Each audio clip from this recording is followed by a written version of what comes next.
I was fighting for $250,000, and when my estranged father offered me a peace treaty, little did I know it came with hidden a trap, and then I never thought I'd hear from my father again, and honestly, I was fine with that. Jack, yes, I call him Jack, wasn't really in my life growing up. He was that figure who hovered around in family stories, the one my mom, Ella, avoided talking about too much. The one who disappeared when things got tough, leaving me, my sister Grace, and Mom to figure things out on our own.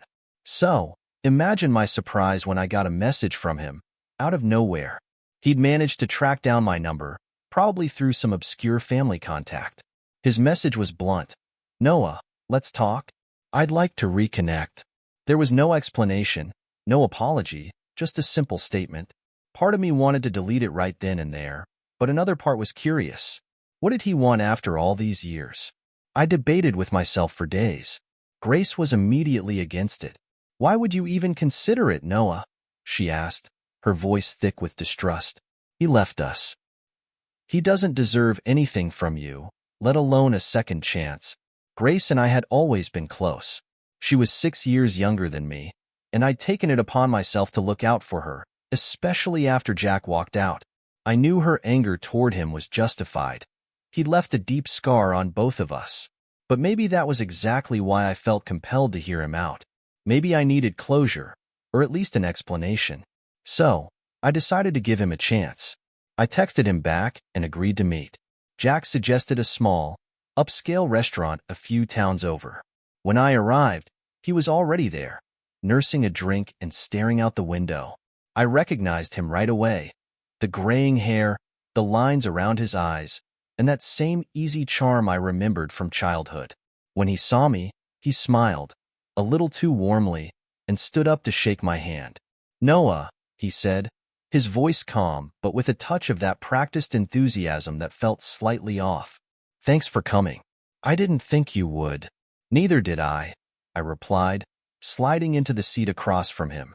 I kept my tone neutral, not wanting to give him the satisfaction of thinking I'd been eagerly waiting for this reunion. We made small talk at first, how I'd been, what I was doing with my life, the weather, the traffic. Then he leaned in, dropping his voice slightly. Noah, I want to make things right, he said.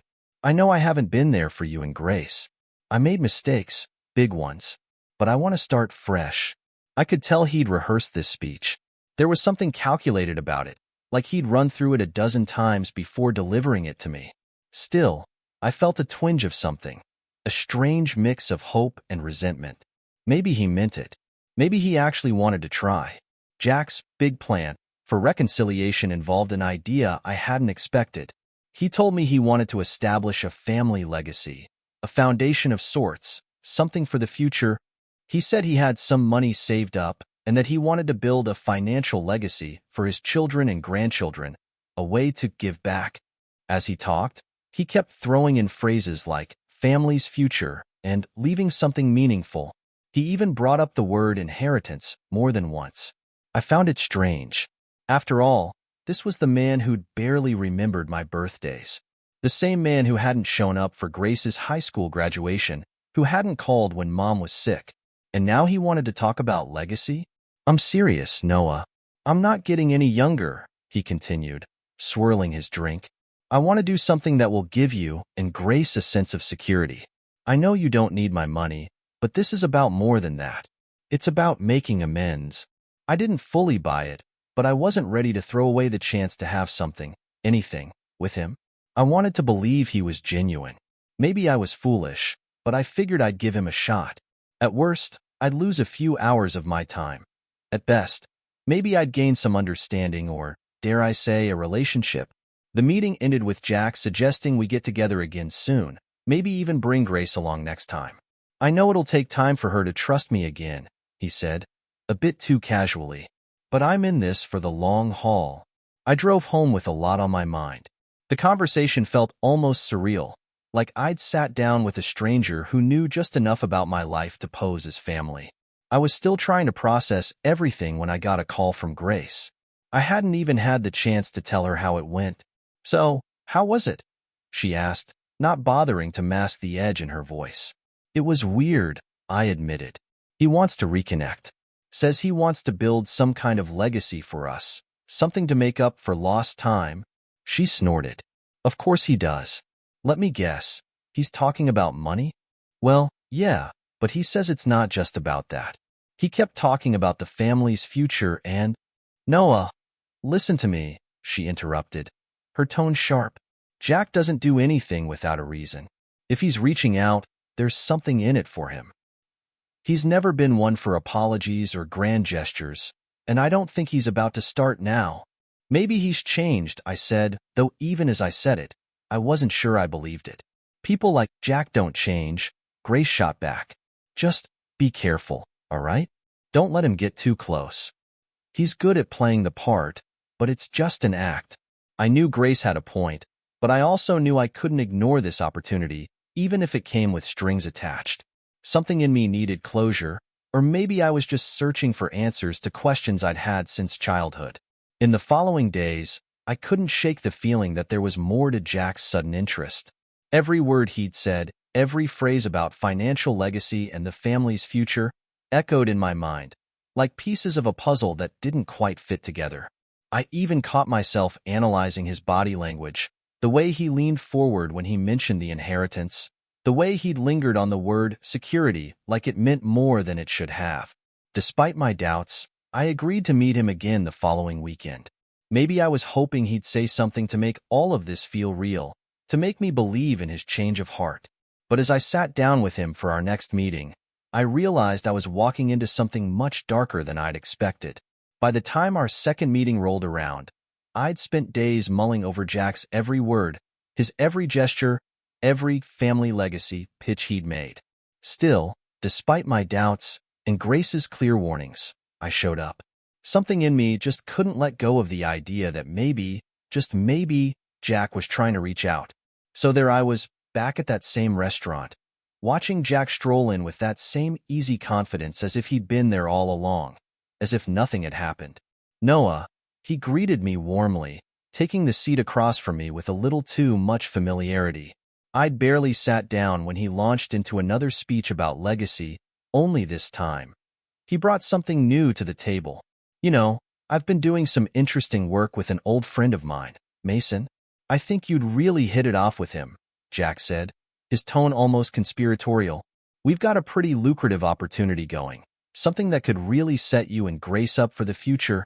The way he said opportunity made me uneasy, like he was selling me a product rather than trying to reconnect as family. But curiosity got the better of me, so I asked, what kind of opportunity? Oh, you'll see, Jack said, brushing my question aside with a grin. But Mason's a good guy. He's got a lot of experience, some powerful connections. He and I have been building something solid. A part of me wanted to cut him off and demand a real answer, but I held back. Maybe I was afraid of what I'd hear, or maybe I just wanted to give him a chance to explain himself. Jack started throwing around phrases like investment and high returns, but he danced around the specifics, just hinting enough to spark my interest without actually telling me anything concrete. The vagueness made me uncomfortable, and I could feel my guard rising again. Just then, Jack shifted the conversation back to family, asking how Grace and I had been getting along, if we still spoke to Mom often. He even asked if I'd been dating anyone, which caught me off guard. Jack had always been completely uninterested in the details of our lives, so why now? He then dropped a bombshell. You know, I really regret not being around for you too. I'd like to make it up to you, financially speaking, and I think getting you in on this opportunity is a good start. I just nodded, keeping my expression neutral. Inside, my mind was whirling. He was trying to pull me in with promises of money and future security, a convenient hook to keep me around. And Mason? From what little I'd heard about him growing up, Mason was bad news. He'd been around Jack years ago, always somewhere in the background. A name whispered in tense family conversations between Mom and Jack, back when things were falling apart. After the meeting, I called Grace again. She picked up immediately, as if she'd been waiting for the call. So? She asked, not even bothering with pleasantries. Jack mentioned Mason, I said, trying to keep my voice steady. Says they're working on some business venture together. He thinks I should be involved. Grace was silent for a beat. Then she practically hissed, Mason, are you kidding me? Noah, Mason is a con. He's not someone you want to be involved with, let alone trust with your money. I know, Grace, but Jack didn't tell me anything specific. Just threw out some vague promises about a family legacy and high returns. She scoffed. Right. High returns. What does he think this is, some infomercial? Look, I know how it sounds, but I don't know, Grace. What if he's actually trying to make amends? Noah, you're smarter than this. Jack is a manipulator. He knows how to pull people in, especially family. He's done this before. I couldn't argue with her, but some part of me felt like I needed to see this through, if only to finally close the chapter on Jack once and for all. I reassured her I'd be cautious, but Grace's words weighed on me, filling me with a sense of foreboding I couldn't shake. The following week, Jack invited me to meet Mason at his house, which was situated in a quieter, wealthier neighborhood than I expected him to afford. The house was big but understated, the kind of place that screamed money without being overly showy. Mason greeted me with a grin, looking exactly like the type of person Grace had warned me about, polished but with an underlying roughness, like someone trying too hard to blend in. Noah, Jack's told me all about you, Mason said, clapping me on the shoulder a little too hard. Glad to finally meet you. We're practically family, aren't we? I forced a smile and nodded, though every instinct screamed at me to leave. Mason led me inside, and we sat down in a spacious living room where he started talking about investment opportunities. The whole pitch felt off, like he was trying to rush me into something.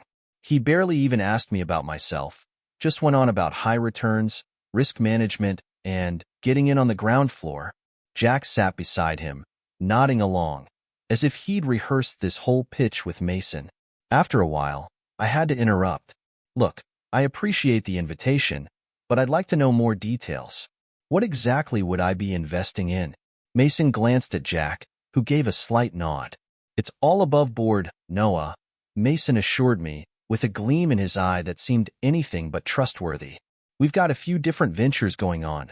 Real estate, tech startups, you name it. This is about diversifying, creating a safety net. You'd be putting money towards something real, something solid. I didn't feel any more reassured.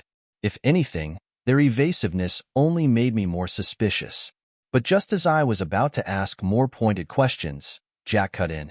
Look, Noah, he said, lowering his voice and leaning forward. I know I haven't been the father I should have been, but I want to make this right. I want to set you and Grace up for life. Just trust me on this, okay? We're family. There it was again. That word. Family. Jack was dangling it in front of me like bait, hoping I'd latch on. Against my better judgment, I found myself hesitating. He was trying so hard, even if it felt off. Could I really walk away from this chance, even if it was a gamble? I left that meeting more confused than ever. I didn't trust Mason, and Jack's sudden push for family investments felt wrong. But that nagging desire for something resembling family kept me hooked. I spent the next few days mulling it over, weighing the risks. I even had a few long nights where I replayed Jack's words in my head. The way he'd talked about making amends, about providing security. Part of me wanted to believe he could change, that he wasn't the same man who'd left us behind. Finally, I gave in. I told Jack I'd put in a small amount, just to see where this would lead. He acted thrilled, showering me with praise and assurances that this was the right move. Mason, too, called me personally, rattling off investment jargon to make me feel like I was part of some exclusive inner circle.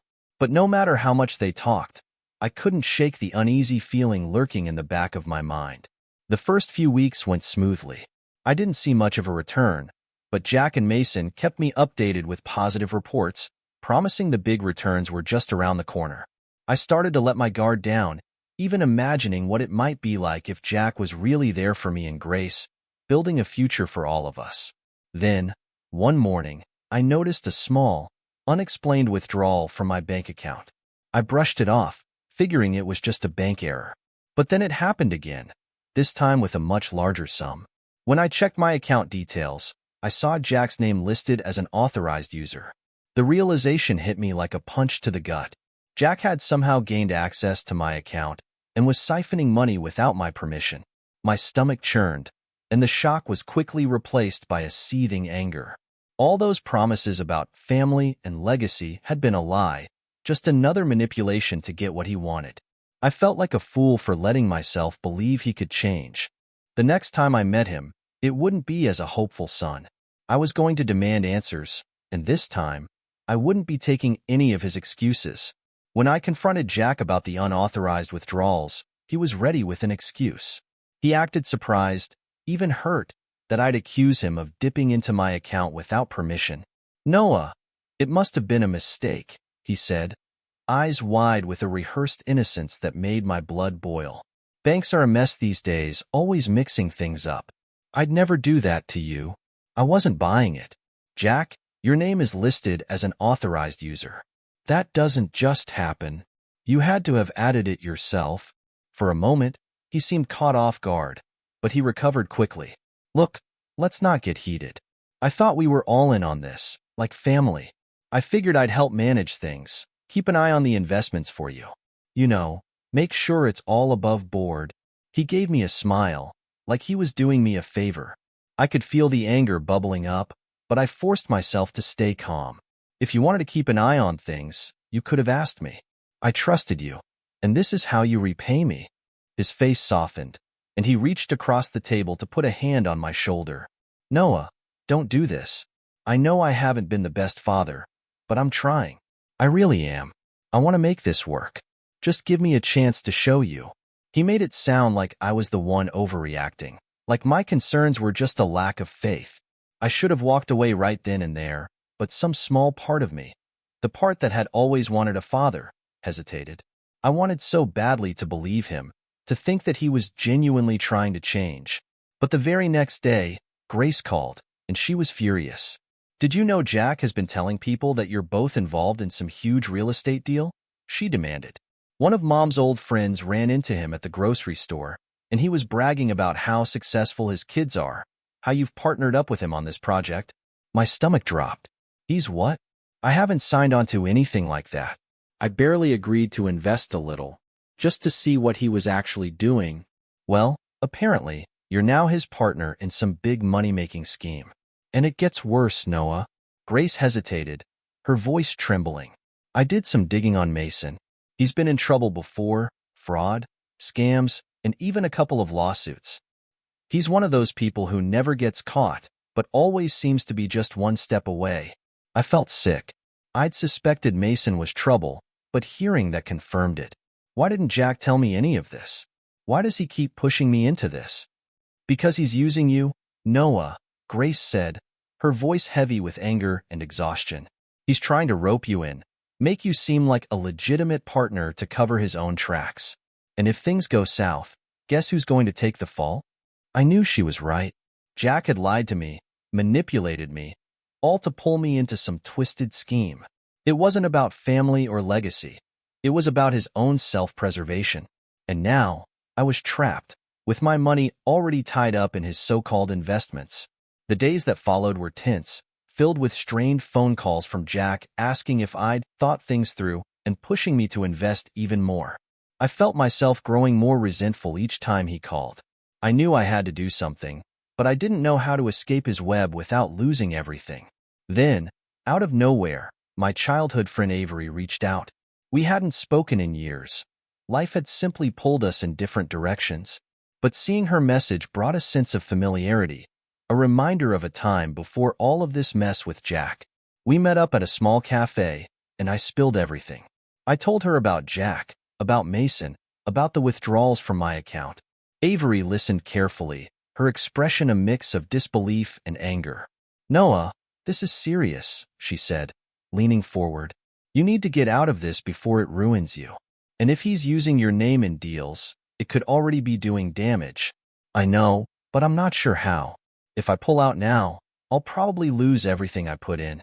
And if I don't, he'll keep dragging me in deeper." I felt like I was drowning, caught between my desire to protect what little I had and the growing realization that I was nothing more than a pawn in Jack's game. Avery reached across the table, her hand resting on mine. "Look, I know it's hard, but you need to think about yourself, about Grace. Whatever family legacy Jack is building isn't worth sacrificing your future for.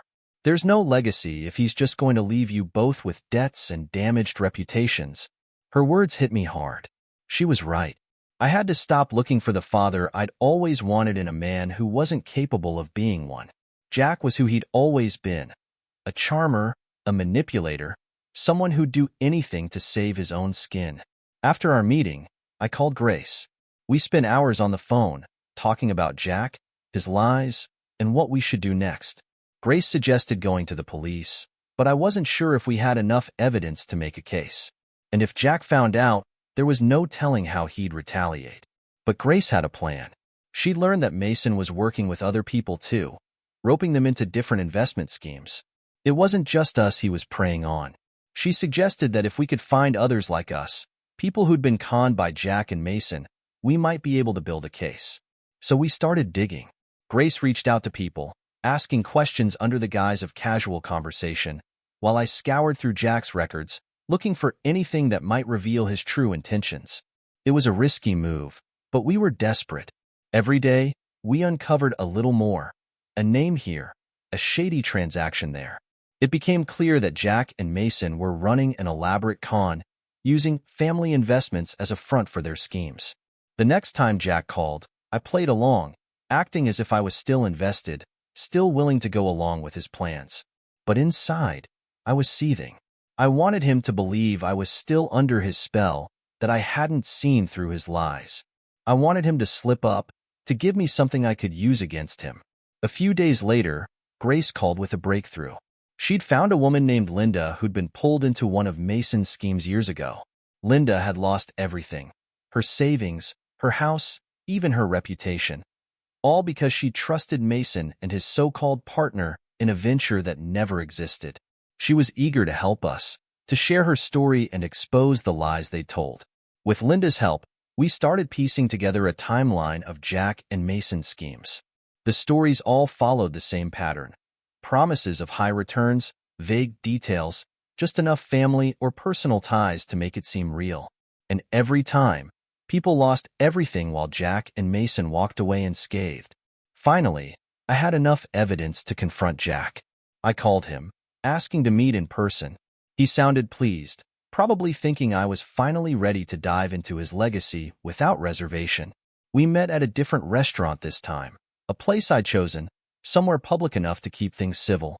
When he arrived, he looked excited, his eyes gleaming with that familiar charm he used to mask his true intentions. But as soon as he sat down, I laid out everything we'd uncovered, the fraudulent investments, the other victims, even the connection to Mason's previous scams. For the first time, Jack's smile faltered. "Noah, I don't know where you got all this, but you've got it all wrong," he stammered, his voice unsteady. "Mason's a good guy. He's just had some bad luck." "Bad luck?" I nearly laughed. "Is that what you call lying and stealing from people? Because that's exactly what you've been doing to me. I trusted you, Jack. I wanted to believe you changed, but you haven't. You're just the same con man you always were." He tried to regain his composure, but the mask had slipped. "Noah, listen to me. You're blowing this out of proportion. These investments are legit, and if you just trust me..." "I'm done trusting you." I cut him off. "And if you don't return every dollar you took from me, I'll go to the police. And I won't be going alone. There are others, Jack. People who know exactly what kind of man you are." For the first time, Jack looked genuinely afraid. He sat there, stunned, as the weight of my words settled in. I had him cornered, and he knew it. After years of running, lying, and manipulating, Jack was finally out of options. The confrontation with Jack left me drained but determined. I'd seen him rattled, the first crack in his carefully constructed facade, and it was satisfying. But I knew it wasn't over, not by a long shot.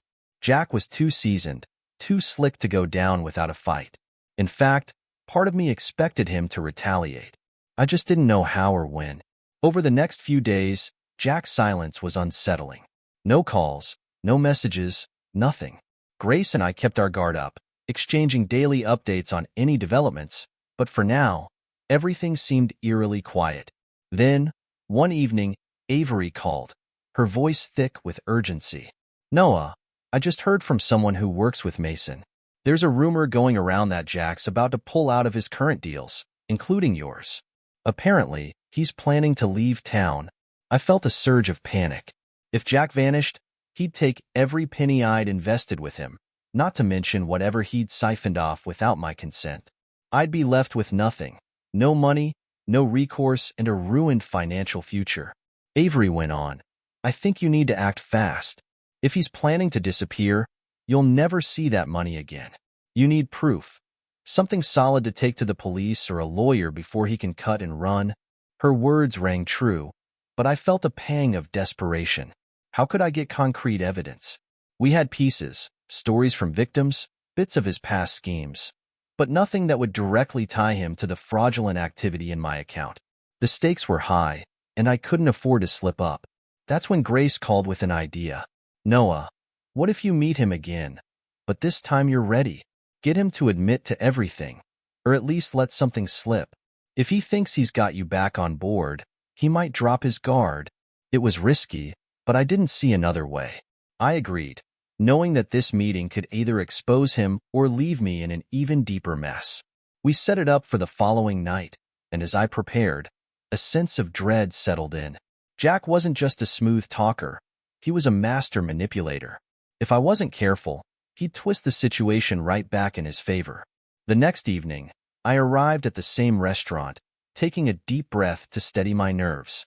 I told Jack that I wanted to discuss his legacy plan, hoping to give the impression that I was still willing to play along. When he arrived, he was all smiles, his expression one of smug confidence, as if he already knew I'd caved. Noah, he greeted me warmly, extending a hand, which I ignored. He chuckled, unfazed, and took his seat. So, you're back. I knew you'd come around. I forced a tight smile. Yeah, I thought about what you said. I don't want to throw away an opportunity if it's as good as you say. He leaned back, clearly pleased. That's my boy. I knew you'd see reason. Look, I know you have your doubts, but this is a golden opportunity. It's bigger than you realize.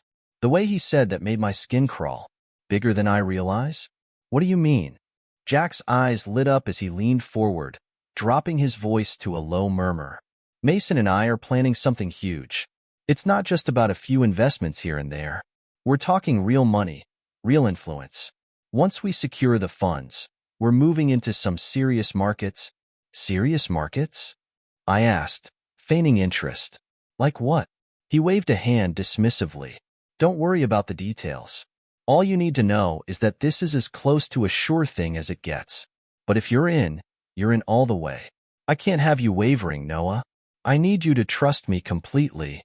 The audacity of him asking for my trust was almost laughable.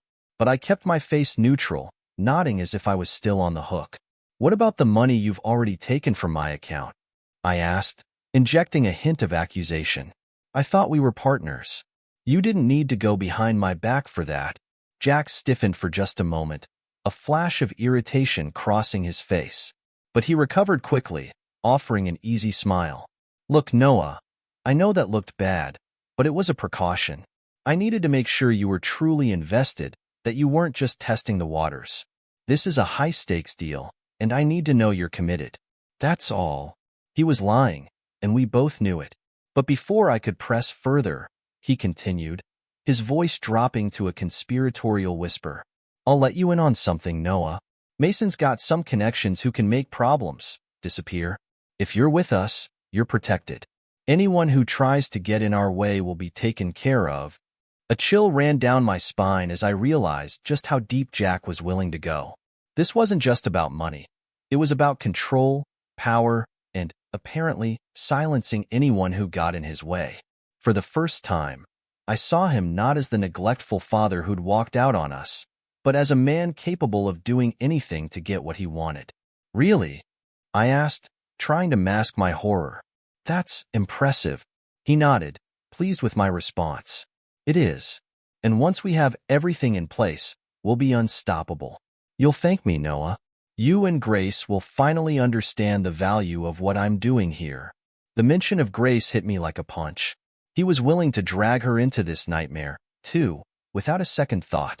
I knew I couldn't let that happen. I took a deep breath, steadying myself. You know, I think you're right, Jack. I think this is a smart move, for all of us. He grinned, completely unaware that I was playing him. That's what I like to hear. I knew you'd come around, son. But inside, I was boiling. I could feel every ounce of betrayal, every lie he'd ever told, rising up within me. I knew that whatever happened next, I had to get the proof I needed to expose him before he hurt anyone else. After the meeting, I drove home and called Grace, filling her in on everything he'd said. She listened in silence, and when I finished, she let out a shaky breath. "Noah, this is worse than I thought," she said, her voice trembling. "He's not just conning people. He's dangerous. He's actually dangerous." "I know," I replied, feeling the weight of her words sink in. "We have to do something. We have to stop him before he drags anyone else into this." That night, we put our plan into motion. Grace had already lined up a few other victims of Mason's previous schemes, and we arranged a meeting to gather their stories. Linda was there, along with 2 others who had fallen prey to similar scams. Their stories were eerily similar. Promises of high returns, vague business deals, and a trail of losses. As we spoke, the gravity of Jack and Mason's operation became painfully clear. This wasn't just about money. It was about lives, futures, families torn apart. With the testimonies and evidence we'd gathered, we finally had enough to take to the authorities. We arranged a meeting with a lawyer who specialized in fraud cases, and I laid everything out: the unauthorized withdrawals, the fake investments, the connections to Mason's past crimes. The lawyer listened carefully, nodding as he took notes. "You've got a solid case here, Noah," he said finally. "With this much evidence, we can press charges. But you need to be prepared. This could get ugly. People like Jack don't go down without a fight, especially when they're facing prison time." I knew he was right. Jack wouldn't go quietly, and there was a part of me that dreaded the inevitable fallout. But I couldn't let fear stop me.